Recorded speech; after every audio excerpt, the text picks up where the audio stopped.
सद्गुरु महाराज की जय।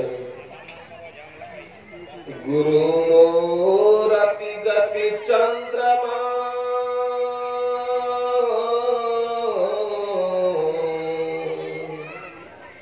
गुरु मूरति गति चंद्रमा, सेवक नयन चकोर, पलक पलक निरखत रहूं, गुरु मूरति की ओर पलक पलक निरखत रहूं, गुरु मूरति की ओर।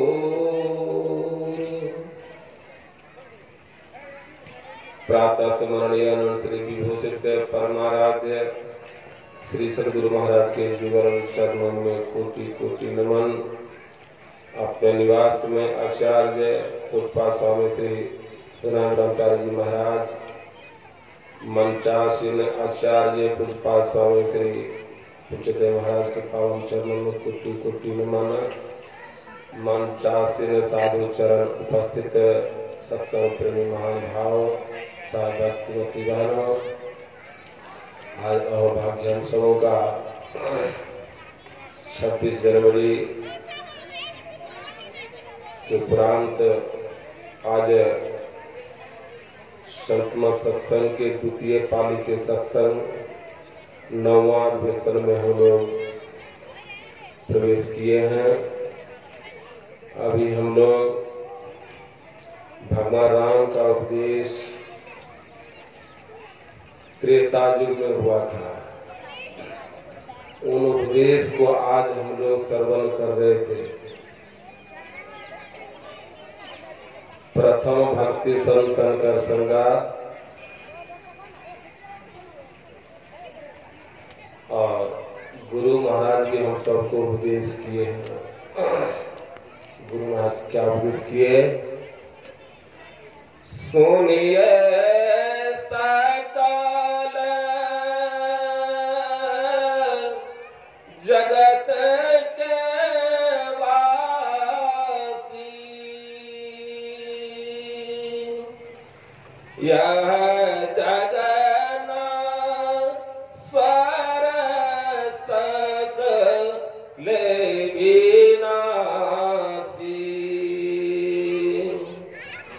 गुरु महाराज कहते हैं, तो उपदेश करते हैं लोगों को, हे भाइयों, हे बहनों, कहते ठीक ठीक कान खोल करके सुनो। यह समझ मिला है, दोबारा फिर मिलेगा कि नहीं कोई भरोसा नहीं। समय गया फिरता नहीं, झट ही करो निज काम। निज काम क्या है? ईश्वर की भक्ति है। सुनिए सकल जगत के वासी, यह जग नश्वर, यह संसार परिवर्तनशील है, एक दिन विनाश होना है। यह जग नश्वर सकल विनाशी, यह जग धूमधाम रे भाई, यह जग जानो छली माही। हम जिस फेर में पड़े हुए हैं, ये समझ लें कि आपसे छल हो रहा है, छल हो रहा है। इसमें सावधान बचना चाहिए। भगवान राम ये उपदेश करते हैं, सावधान सुनो धर्म है। सावधान होकर के सत्संग के वचनों को सुनना चाहिए। भक्ति का वचन हम लोग सुन रहे थे। भक्ति का अर्थ होता है सेवा। भगति स्वतंत्र सकल सुख खाने, बिनु सत्संग न पावहि प्राणी। अगर इस प्रभुता परमात्मा को प्राप्त करना चाहते हैं तो ठीक ठीक भक्ति युक्ति लेके करनी पड़ेगी। युक्ति लेके भक्ति करेंगे तो ठीक ठीक भक्ति होगी, नहीं तो कबीर साहब कहते हैं, कोटि नाम संसार में ताते मुक्ति न होए। मुक्ति नहीं होगी। हम लोग आज से चक्कर नहीं लगाते, युगों युग से चक्कर लगाते आ रहे हैं। क्यों? परिवर्तन नहीं हुए हम लोग में। ठीक ठीक भक्ति के रास्ते पर हम लोग नहीं चढ़ पाए, इसलिए चक्कर लगा रहे हैं। इस चक्कर से मुक्त होना चाहते हैं तो भक्ति का आरंभ कहाँ से? गुरु महाराज कहते हैं घटपट तिहु के पार में साईं बसे ये यंत्री, जो मिलन को चाहता चटपट से कर संग संतरे। उसे मिलना चाहते हो तो सर्वप्रथम संतों का संग कर ले, आरंभ यहाँ से है। प्रथम भक्ति संतन कर संगा में सुनने थे, दूसरी रतिमम कथा प्रसंगा, दूसरी भक्ति सत्संग के वचनों को ठीक ठीक सुनने के लिए करते, दूसरी रति मम रत होकर के कथा प्रसंगा, तीसरी भगत यमान, चौथी भक्ति मम गुणगन। भगवान कहते हैं चौथी भक्ति मेरा गुणगान करना, चौथी भक्ति मम गुणगन करई कपट तजिना, कपट छोड़ करके गुणगान करना चाहिए, चौथी भक्ति।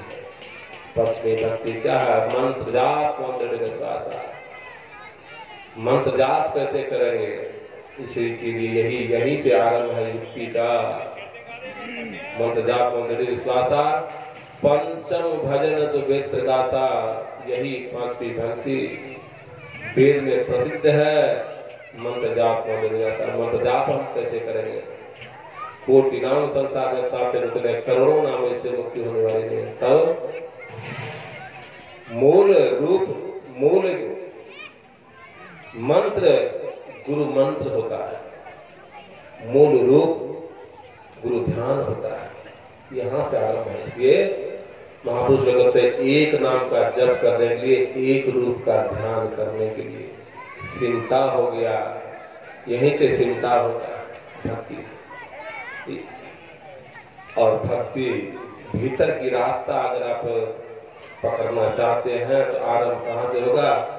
तीन अवस्था के अंदर हम लोग हमेशा आते जाते रहते हैं, जागृत स्वप्न सुषुप्ति। ये तीन अवस्था से ऊपर उठेंगे तब भक्ति आपका शुरुआत होगा। विनय पत्रिका में तुलसीदास महाराज लिखते हैं, तीन अवस्था तजहु भजहु भगवान। तीन अवस्था के ऊपर चौथी अवस्था में प्रवेश करेंगे तब भक्ति आपका आरंभ होगा। अंतर के रास्ता, उस अंतर के रास्ता में चलने के लिए एक नाम का जप, एक रूप का ध्यान जरूरत है। हम लोग सुबह के सत्संग में सुन रहे थे, बहुत देव उपासक बनने से काम चलने वाला नहीं, जिनका जो उपासक है उनके पास पहुंचते हैं। हम सबको ज्ञात है अंगदेव जी महाराज के लड़की की शादी हुई अमरदास जी महाराज के पुत्र से। अंगद जी महाराज बड़े उच्च कोटि के महापुरुष थे।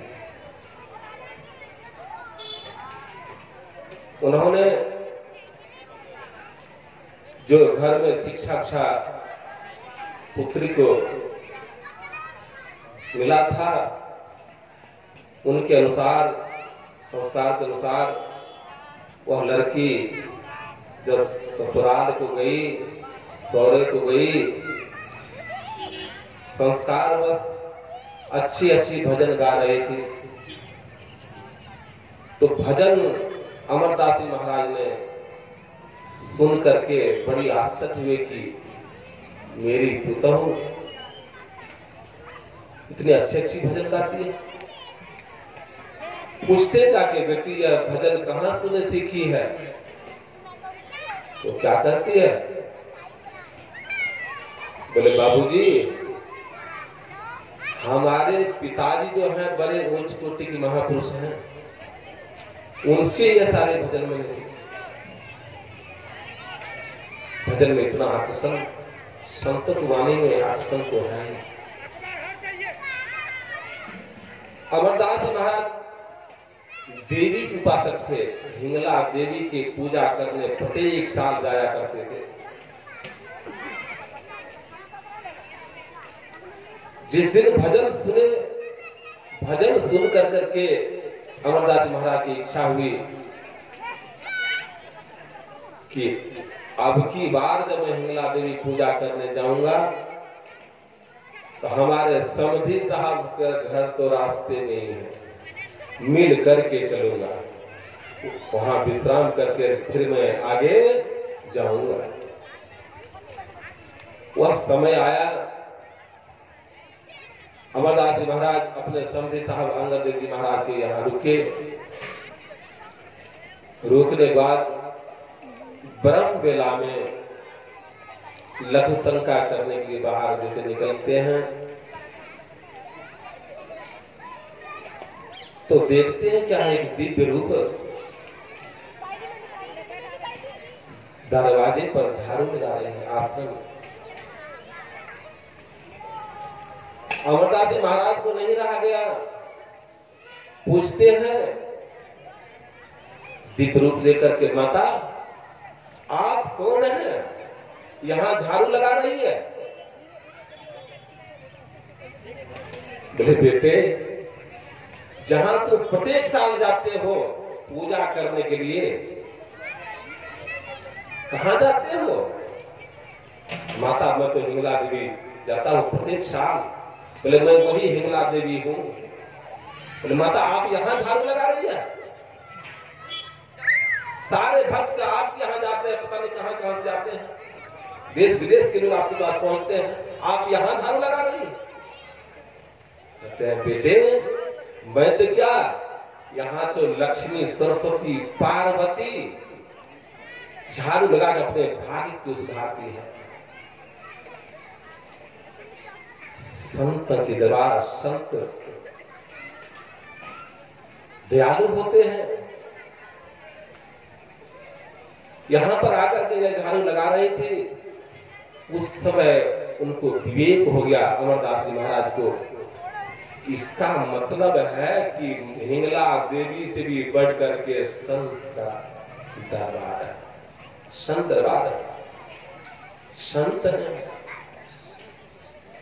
लक्ष्मी है संतों की दासी। संत ऊंचे दर्जे के होते हैं। संत शरण जो जन परे सो जन उद्धरणहार, संत के शरण में जो चले जाते हैं उसका उद्धार होता है, कल्याण होता है। इसे भक्ति अगर करनी हो तो सोच समझ के भक्ति। हम लोग बहुदेव उपासक बनेंगे, काम बनने वाला नहीं है। अगर काम अगर बन जाता, रामकृष्ण परमहंस जी महाराज वो भी माता काली के उपासक थे, माता काली के उपासक थे वो। लेकिन जब उस क्षेत्र में परम संत तोतापुरी जी महाराज जब पहुंचते हैं तो संत की दृष्टि बड़ी पैनी होती है। देखा रामकृष्ण परमहंस बहुत ही तेजस्वी ओजस्वी हैं, इनको ब्रह्म ज्ञान दर्शकता है। कैसे भक्त थे रामकृष्ण परमहंस जी महाराज? ऐसे मां की उपासक थे, आवाहन करते थे, मां प्रकट हो जाती थी। इतना ही नहीं, अपने हाथों से भोजन कराते थे मां। कैसे था? लेकिन संत तोतापुर जी महाराज, संतों की दृष्टि, उनकी दृष्टि चौर होती है। उन्होंने देखा गरीब होनहार बालक है, उनको कहते हैं रामकृष्ण ब्रह्म ज्ञान ले लो। बोले ब्रह्म ज्ञान की मुझे जरूरत नहीं, मैं तो मां का उपासक हूं, मां की उपासना करता हूं, जो चाहिए वो मिल जाता है। बोले नहीं बेटे, तुम्हारी मां संसार के वस्तु दे सकते हैं कि ब्रह्म ज्ञान का उनको भी पता नहीं है। न जाना कि सरस्वती को भी पता, सरस्वती की पूजा हम लोग करते रहे, सरस्वती को भी कि ब्रह्म ज्ञान के सामने पता नहीं है। यह ज्ञान ले लो। बोले फिर मैं पहले मां से पूछूंगा। बोले पूछ लो। मां का आवाहन करते हैं, मां प्रकट होती है। कहते मां संत तोतापुर जी महाराज आए हुए हैं और कहते हैं ब्रह्म ज्ञान ले लो, क्या मां आप ब्रह्म ज्ञान दे सकते हैं? बोले बेटे यह ब्रह्म ज्ञान मेरे पास है, मैं तो संसार की वस्तु जो चाहूं तुम्हारे कदमों में डालूंगा, लेकिन यह ब्रह्म ज्ञान का मुझे पता नहीं। अच्छे महापुरुष हैं, कहते हैं तो ले लो, यह मौका को मत जाने दो, ले लो। ब्रह्म ज्ञान संतोषापुरी महाराज देते हैं, यानी युक्ति बताते हैं। युक्ति करे साजे करे, संसार से आप आवागमनी चक्र में नहीं पढ़ना चाहते हैं तो ठीक ठीक युक्ति के भजन करें। रामदेव जी महाराज संतोषापुरी महाराज से युक्ति दिए, दीक्षा दिए, उन्होंने बताया और उस मार्ग पर चले। हम लोगों को भी बहुत उपासक बनना उचित नहीं है। अगर बहुत बनते हैं बहुत के फेर में पड़ जाएंगे। इसलिए हम लोगों को भक्ति मंत्र जाप से करना। मंत्र जाप पंच भजन से वेद प्रकाशा, यही वेद में प्रसिद्ध है। एक नाम का जप करें जो गुरु बता दे। ध्यान मूलम गुरु मूर्ति, पूजा मूलम गुरु पदम, मंत्र मूलम गुरु वाक्यम, मोक्ष मूलम गुरु कृपा।